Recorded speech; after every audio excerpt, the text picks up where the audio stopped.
In this next sequence of videos, we're going to revisit the single source shortest path problem. This is a problem that we already solved using Dijkstra's greedy algorithm. Now let's see what the dynamic programming paradigm can do for us for this same problem. Let me just quickly remind you the definition of the problem. What's the input? What's the output? We're given a graph, and when we talk about shortest path, we're going to be discussing only directed graphs. Each edge of the graph has a length, which we're going to denote by C sub e. And one vertex, which we'll denote by little s, is designated as the source vertex. We're going to assume that the graphs are simple, that is, there's no parallel edges. The reasoning is the same as in the minimum spanning tree problem. If you had a bunch of parallel edges, since we only care about the shortest path, you may as well throw away all of the copies of an edge except for the one that has the smallest length. The responsibility of an algorithm for this problem is to compute the length of a shortest path from this source vertex S to every other possible destination V. And always, when we talk about the length of a path, we mean the sum of the edge costs of all of the edges that are in that path. For example, if the cost of every edge was 1, then we'd just be talking about the hop count, and that's a problem that's solved using breadth first search. But in general, in the single source shortest path problem, we're interested in edges that have possibly wildly different lengths from each other. So let's now review our existing solution for the problem, Dijkstra's algorithm, review its pros and its cons. So Dijkstra's algorithm is a great algorithm. If you have a graph and it fits in your computer's main memory and all of the edge costs are non-negative, if you implement Dijkstra's algorithm using heaps, you will get a blazingly fast and always correct shortest path algorithm. In part 1 of this course, we explained an implementation using heaps that runs in big O of m times log n time, where as usual m is the number of edges and n is the number of vertices. And this implementation is almost identical to the one we discussed earlier in this course for Prim's algorithm for computing a minimum spanning tree. It turns out you can get an even better asymptotic running time, at least theoretically, a running time of m plus n log n if you use a more exotic type of heap data structure. But let's for now just think of this as the line in the sand. Big O of m log n using Dijkstra's algorithm on a graph with non-negative edge lengths. So given what a great algorithm Dijkstra's algorithm is, on what basis could we reject it and study any other shortest path algorithm? Well, there's two drawbacks we've mentioned before. Let me reiterate them now. So first of all, if you're working with a graph where some of the edge costs can be negative, then the output of Dijkstra's algorithm need not be correct. The correctness relies on the non-negative edge cost assumption. We saw concrete examples of this both back in part 1 of the course, but also in this course when we first started talking about greedy algorithms and we discussed their ubiquitous incorrectness. Now, frankly, for many of the applications of shortest path algorithms, you're never going to run into negative edge links. If you are implementing, for example, a program that computes driving directions, whether you're doing it in miles or in time, you're not going to have negative linked edges, at least until we finally get around to inventing those time travel machines. But not all applications of the shortest path problem are so literal and involve literally computing some path in space from some point A to some point B. More abstractly, the problem is just helping you find an optimal sequence of decisions. Imagine you were managing a bunch of financial assets, for example, and you were modeling a single transaction as an edge in a network that takes you from one particular inventory to another. When you sell stuff, that might generate positive revenue and correspond to a positive edge length. But when you buy stuff, then of course you have to spend money, and that can correspond to a negative edge length. So the second drawback, which we mentioned in the intro video for this course, is that Dijkstra's algorithm seems highly centralized. Now, that's not a problem if you just are storing the entire graph in the main memory of one machine, but if you're talking about routing in the internet, well, it's totally impractical for a router to have an up-to-date, complete map of the entire internet to compute routes locally.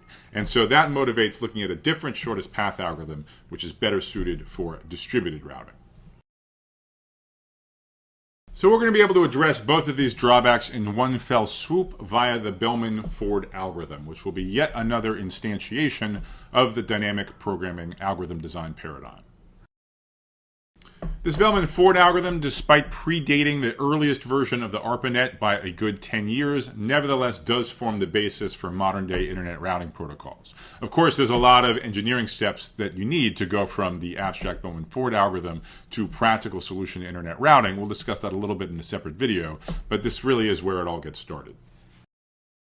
So before we start developing the Bellman-Ford algorithm, we need to take care of some subtle preliminaries. We need to be clear about how we're defining shortest paths in the presence of negative edge costs, and in particular, in the presence of negative cost cycles. That is, a directed cycle of edges where the sum of the edge costs is less than 0. You could think, for example, about this green cartoon I've drawn off on the right, where somewhere embedded in this graph is a directed cycle that has 4 edges. Some of the edges in the cycle have negative cost, some have positive, but on balance, the cycle has negative overall cost -2, if you traverse all 4 of the edges. So let's think about how we should define the shortest path from the source vertex S to some destination V in a graph like this. In particular, do we allow cycles in the path or not?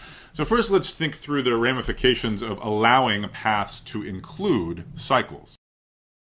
So this proposal actually doesn't make sense, in that generally there will be no shortest path from S to V if you allow cycle traversals.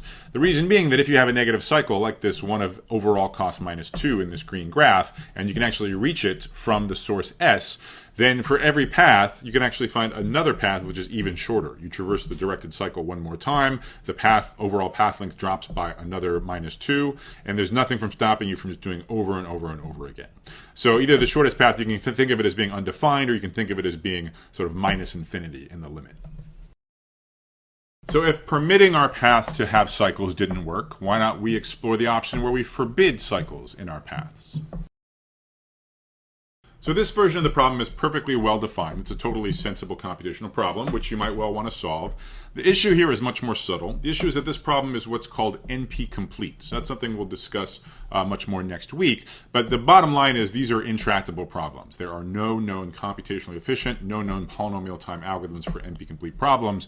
And this, unfortunately, is one such problem, computing shortest cycle-free paths in the presence of negative cycles.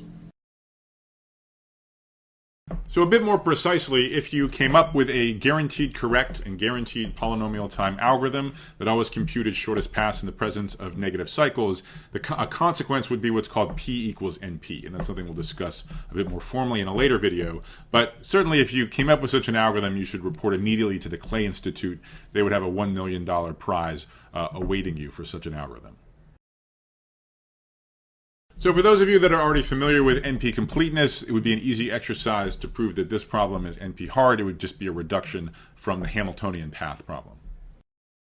So it seems that we're stuck between a rock and a hard place. If we allow cycles in our paths, we don't get a meaningful problem. We get something that doesn't make sense. If we exclude cycles, we get a perfectly meaningful but unfortunately computationally intractable problem.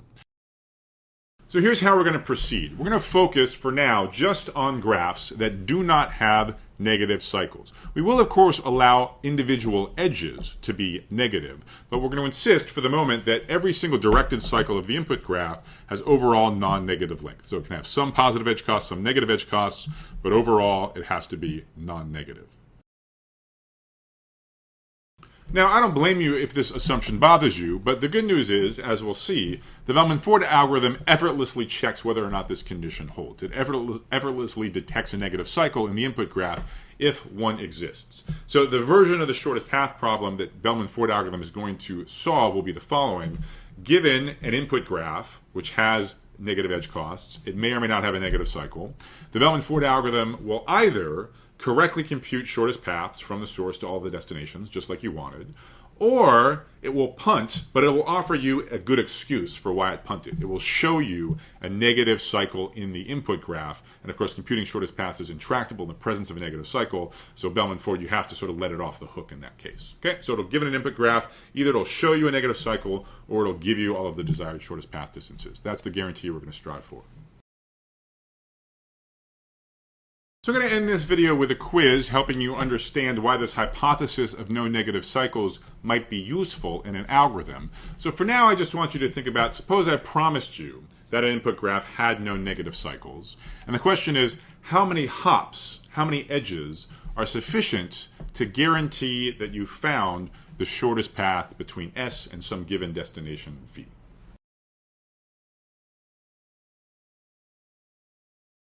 So the correct answer is A, and this is one of the main reasons the no negative cycle hypothesis is useful. It gives you control over how many edges are necessary to ensure that you've got a shortest path.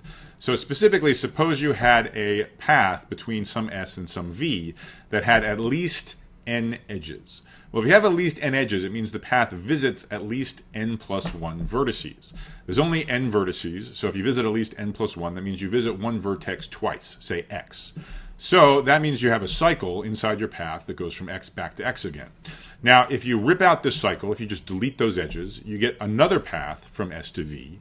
And because this directed cycle, as they all are, must be non-negative, the total length, the sum of the edge costs, has only gone down by removing this cycle. So you show me a path from s to v with at least n edges. I'll show you a path with fewer edges and that's at least as short, could only be shorter. So that shows you that the shortest path, or a shortest path, has at most n minus 1 edges, which is the correct answer to the quiz.